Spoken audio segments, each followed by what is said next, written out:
This video is a continuation of the last video in which we discussed about the definition of drug resistance, types, transduction, transformation, conjugation and all. Link of that video is given in the description box of this video. So in this video we will be dealing with the mechanism of development of drug resistance. The first mechanism by which the bacteria is developing drug resistance is production of inactivating enzyme. Production of inactivating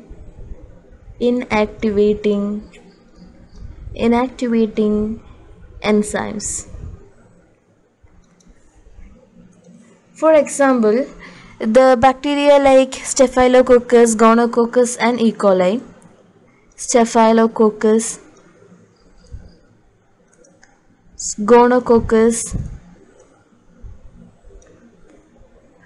and E. coli, what they will do is they produce an enzyme beta lactamase.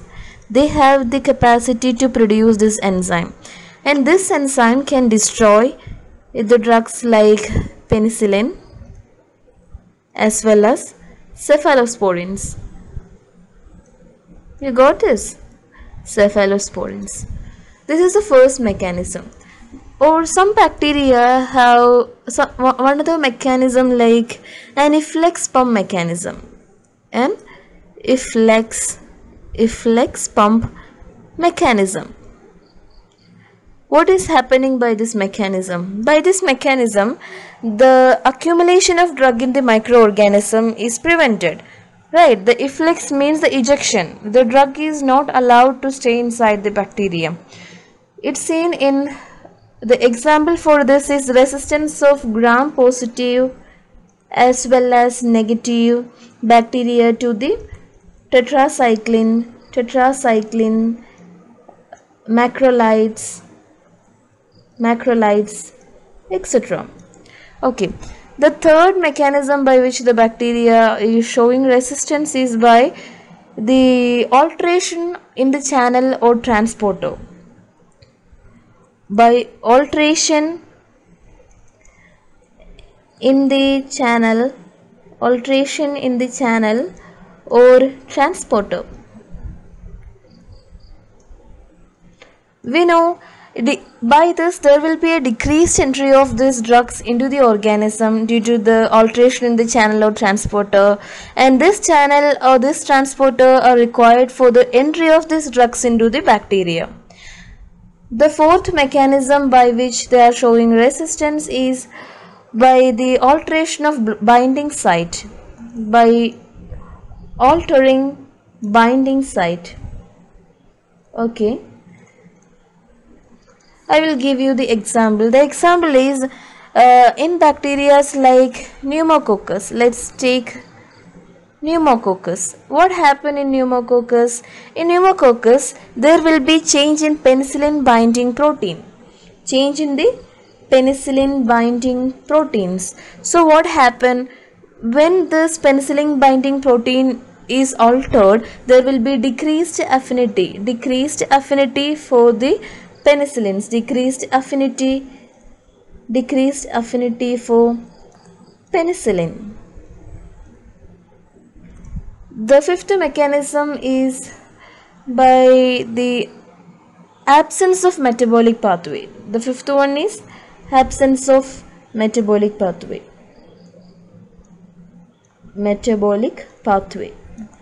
Okay.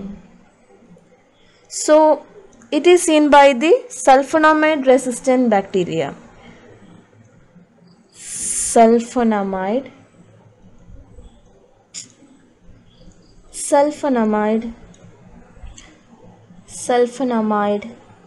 resistant bacteria. So what is happening here is sulfonamide resistant bacteria can utilize the preformed folic acid without the need for usual metabolic steps. Okay, so the absence of metabolic pathway is the fifth one. These are the mechanisms. What is cross resistance? The cross resistance means the organism that develop resistance to an antimicrobial agent may also show resistance to other chemically related antimicrobial agent. You will get a better idea about this when we discuss about the types of cross resistance. This can be one way or this can be two way. This can be one way or this can be two way. The one way means the example of one way resistance is the one way cross resistance example is neomycin and streptomycin.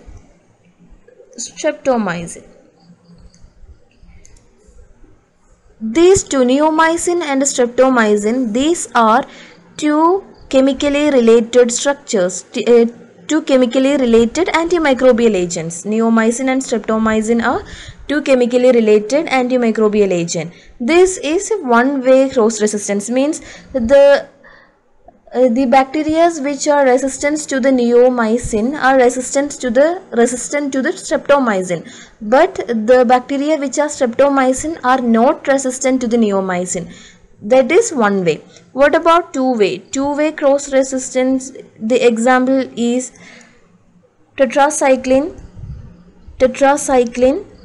and doxycycline.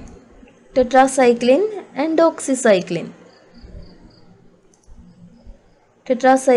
doxycycline. These two are chemically related antimicrobial agent, and this is a two-way cross reaction. That means the bacteria which are resistant to the tetracycline are resistant to the doxycycline, and the bacteria which are resistant to doxycycline are resistant to the tetracycline. The another example of two-way resistance is sulfadiazine and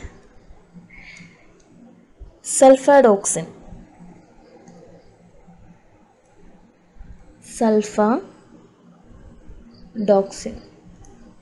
Okay, then let's see what are the methods to prevent the development of drug resistance.